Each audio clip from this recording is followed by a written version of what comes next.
നമ്മുടെ abacus course പഠിച്ചു കഴിഞ്ഞ് കഴിഞ്ഞാൽ പ്രത്യക്ഷത്തിൽ ഒരു 5 ഗുണങ്ങളാണ് നമുക്ക് കിട്ടാൻ പോകുന്നത്. First one, concentration, confidence, memory power, speed, accuracy. അപ്പൊ ഈ ഒരു 5 കാര്യങ്ങളാണ് നമ്മൾ ഇതിൽ ബേസിക് ആയിട്ട് കുട്ടികൾക്ക് കിട്ടാൻ പോകുന്നത്. അപ്പം എങ്ങനെയാണ് കോൺഫിഡൻസ്? ചില കുട്ടികൾക്ക് പറയാൻ മടിയായിരിക്കും, മിണ്ടാൻ മടിയായിരിക്കും, ഒരു ചെറിയൊരു പ്രശ്നം. അപ്പം ഇതൊക്കെ പഠിച്ചു കഴിയുമ്പോഴേക്കും ആ കുട്ടികൾ നല്ല അത്യാവശ്യം കോൺഫിഡൻസോട് കൂടിയിട്ട് സംസാരിക്കുന്നത് കാണാം. ഇനിയിക്കോട്ടെ മെമ്മറി പവർ ആയിക്കോട്ടെ, മെമ്മറി പവറിനൊക്കെ അതിൽ ഒരു ചെറിയ ടിപ്സും കാര്യങ്ങളൊക്കെ വെച്ചിട്ടാണ് നമ്മളിത് പഠിപ്പിക്കുന്നത്.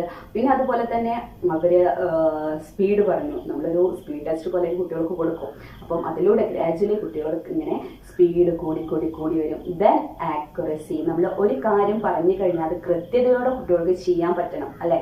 അപ്പം ഒരു കാര്യം പറഞ്ഞു അപ്പൊ അതിനെക്കുറിച്ച് പോയിന്റ് ആയിട്ട് എഴുതാൻ പറഞ്ഞു കഴിഞ്ഞാൽ സബ്ജക്റ്റ് മാറി എഴുതുന്നൊരു വിശേഷം ഉണ്ടായിരിക്കും ചില ആളുകളുടെ കേസിൽ. അതൊക്കെ മാറാനും, അതുപോലെ തന്നെ കോൺസെൻട്രേഷൻ, മെയിൻ ആയിട്ട് കുട്ടികൾ കോൺസെൻട്രേഷൻ. ഇപ്പൊ ചില കുട്ടികളുടെ കേസിലാണ് മിറർ റൈറ്റിംഗ്. ഇപ്പോൾ നിങ്ങൾ ഫസ്റ്റ് സ്റ്റാൻഡേർഡ് മുതലുള്ള ചില കുട്ടികൾക്ക് KG സെക്ഷനിൽ കയറി ഫസ്റ്റ് സ്റ്റാൻഡേർഡ് സെക്കൻഡ് സ്റ്റാൻഡേർഡൊക്കെ ആകുമ്പോൾ കുട്ടികളുടെ ഉണ്ടാകുന്ന കോൺസെൻട്രേഷൻ കുറവ്, അതുപോലെ തന്നെ പറയുന്ന പോലെ മിറർ റൈറ്റിംഗ്, അതുപോലെ ലെഫ്റ്റ് റൈറ്റ് തിരിച്ചറിയുക, അതൊക്കെ നമ്മുടെ ഈ ഒരു അബാക്കസിലൂടെ നമുക്ക് പരിഹരിക്കാനായിട്ട് കഴിയും.